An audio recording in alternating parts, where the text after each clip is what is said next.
اب اس کے بعد یہ قرآن مجید کا مقام و مرتبہ کیا ہے؟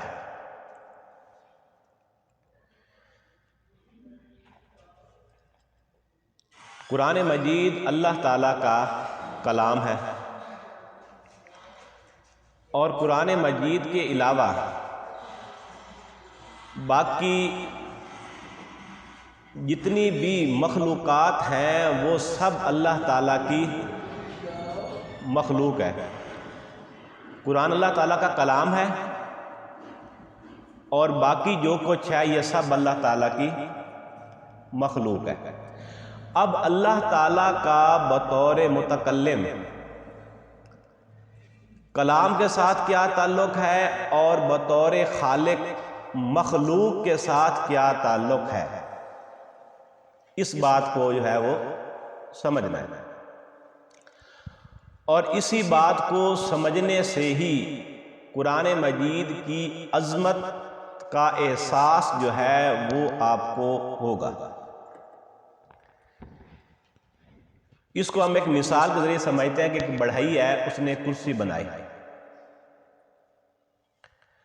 اور ایک اس کے پاس کرسی بنانے کا علم ہے، ایک اس کے پاس کرسی بنانے کا علم ہے اور ایک اس نے کرسی بنائی۔ اب اس بڑھئی کا اس کے علم کے ساتھ کیا تعلق ہے اور کرسی کے ساتھ کیا تعلق ہے؟ یہ تعلق ایک جیسا تو نہیں ہو سکتا نا۔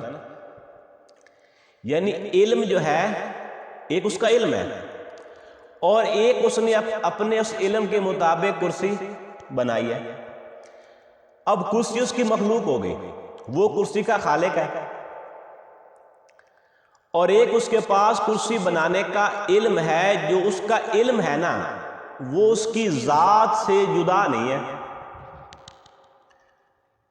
کرسی اس کی مخلوق ہے، بننے کے بعد اس کی ذات سے جدا ہو گئی، وہ اپنا ایک الگ وجود رکھتی ہے۔ ہاں البتہ یہ کہ اگر کوئی ماہر ہے بڑھئی تو اس کی صفات کا عکس جو ہے وہ اس میں جھلکے گا۔ یعنی اس سے یہ تو جانا جا سکتا ہے کہ بنانے والا بڑا ماہر ہے، لیکن اس کی ذات سے وہ جدا ہے۔ لیکن جو اس کا علم ہے، اس کا علم جو ہے وہ اس کی ذات سے جدا نہیں ہے۔ اگر وہ فوت بھی ہو جائے پھر بھی جدا نہیں ہے۔ اگر اس کے علم کا کہیں اظہار ہوا ہے، علامہ اقبال کی کتاب ہے بانگ درا یا بال جبریل، تو کیا اس کا تعلق علامہ اقبال ختم ہو گیا؟ یعنی علامہ اقبال کے علم کا اظہار ہے نا وہ کتاب، یعنی کہ جو علم ہے یہ عالم کی صفت ہوتی ہے، صفت موصوف سے جدا نہیں ہوتی، جبکہ مخلوق جو ہے یہ تخلیق کے بعد خالق سے جدا ہو جاتی ہے۔ اس لیے مخلوق کا وہ مقام نہیں ہو سکتا جو خالق ہے، جبکہ قرآن مجید اللہ تعالیٰ کے علم کا اظہار ہے، اللہ تعالیٰ کا کلام ہے، اور کلام متکلم کی صفت ہوتا ہے، تو صفت جو ہے وہ موصوف سے جدا نہیں ہو سکتی، اور صفت وہی مقام و مرتبہ رکھتی ہے جو کہ موصوف کا ہے۔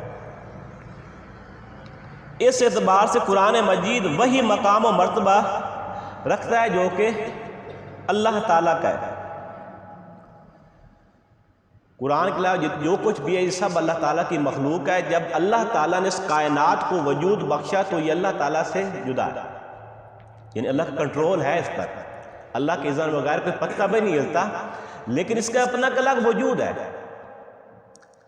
لیکن جو اللہ تعالیٰ کا کلام ہے وہ اللہ کی ذات سے جدا نہیں ہے۔ جب جدا نہیں ہے تو وہی مقام و مرتبہ رکھتا ہے جو کہ اللہ تعالیٰ کا۔ اب اس بات کو جو ہے وہ دو قرآن مجید کے مقامات سے ہم اس کو سمجھتے ہیں۔ اللہ تعالیٰ فرماتے ہیں کہ لو انزلنا ھذا القرآن علی جبل لرأیتہ خاشعا متصدعا من خشیۃ اللہ، اگر ہم اس قرآن کو کسی پہاڑ پر نازل کرتے تو تم دیکھتے کہ وہ پہاڑ اللہ تعالیٰ کی خشیت سے جو ہے وہ پھٹ جاتا ہے، ٹکڑے ٹکڑے ہو جاتا ہے۔ وَتِلْكَ الْأَمْثَالُ نَضْرِبُهَا لِلنَّاسِ لَعَلَّهُمْ يَتَفَكَّرُونَ، یہ مثالیں ہم لوگوں کے لیے جو ہے وہ یہ مثالیں ہم لوگوں کے لیے بیان یعنی کہ بتاتے ہیں تاکہ وہ کریں غور و فکر، اس کو سمجھیں، اس پر کریں غور و فکر کریں۔ آگے فرمایا یعنی کیا فرمایا، اگر اس پہاڑ قرآن کو کسی پہاڑ پر نازل کرتے تو وہ ریزہ ریزہ ہو جاتا۔ قرآن میں اللہ تعالیٰ کی کیا ہے؟ صفت ہے۔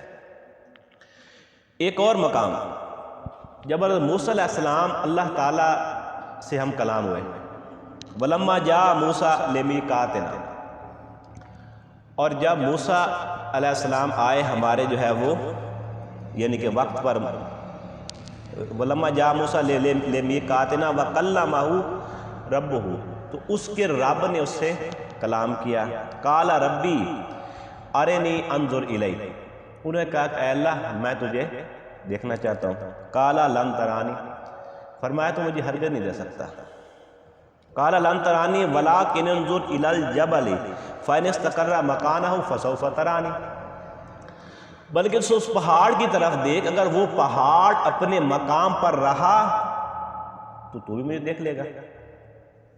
فَلَمَّا تَجَلَّى رَبُّهُ لِلْجَبَلِ جَعَلَهُ دَكًّا وَخَرَّ مُوسَىٰ صَاعِقًا، تو جب اللہ تعالیٰ کی ذات کی تجلی اس پہاڑ پر گری تو پہاڑ ریزہ ریزہ ہو گیا۔ وَخَرَّ مُوسَىٰ صَاعِقًا، اور موسیٰ علیہ السلام جو ہے وہ بے ہوش ہو کر گر پڑے۔ فَلَمَّا أَفَاقَ قَالَ سُبْحَانَكَ تُبْتُ إِلَيْكَ وَأَنَا أَوَّلُ الْمُؤْمِنِينَ، جب انہیں افاقہ انہوں نے کہا کہ میں جو ہے وہ یعنی آپ یعنی سبحانہ کا آپ جو ہے وہ پاک ہیں، تو میں اس سے کرتا ہوں رجوع کرتا ہوں اور میں سب سے پہلا ایمان لانے والا ہوں۔ وہاں پر اللہ تعالیٰ کی کیا فرمائے گا، اگر ہم اس قرآن کو کسی پہاڑ پر نازل کرتے تو وہ ریزہ ریزہ ہو جاتا۔ قرآن مجید اللہ تعالیٰ کی صفت کی تجلی ہے، اور یہاں اللہ کی ذات کی تجلی پہاڑ پر گری تو پہاڑ ریزہ ریزہ ہوگا۔ تو ان دونوں آیتوں کو ملا کر جو ہے ہم بات کو سمجھ سکتے ہیں۔ تو یہ ہے قرآن مجید کا مقام و مرتبہ۔ اس کے بات کو سمجھنے کے بعد انسان کے رونگٹے کھڑے ہو جاتے ہیں۔ قرآن کا یہ مقام ہے، ہمارے پاس اللہ تعالیٰ کا کلام موجود ہے، وہ کلام جس کا لنک اللہ تعالیٰ کے ساتھ ہے۔ تو اللہ فرماتے ہیں کہ وَمَا كَانَ لِبَشَرٍ أَن يُكَلِّمَهُ اللَّهُ إِلَّا وَحْيًا أَوْ مِن وَرَاءِ حِجَابٍ أَوْ يُرْسِلَ رَسُولًا فَيُوحِي بِإِذْنِهِ مَا يَشَاءُ إِنَّهُ عَلِيٌّ حَكِيمٌ۔ وَمَا كَانَ لِبَشَرٍ، کسی بشر کا یہ مقام ہی نہیں أَن يُكَلِّمَهُ اللَّهُ، کہ اللہ تعالیٰ اس سے کرے کلام کرے، مگر یہ اللہ تعالیٰ کی رحمت ہے، اس نے جو ہے وہ صورتیں رکھی ہیں۔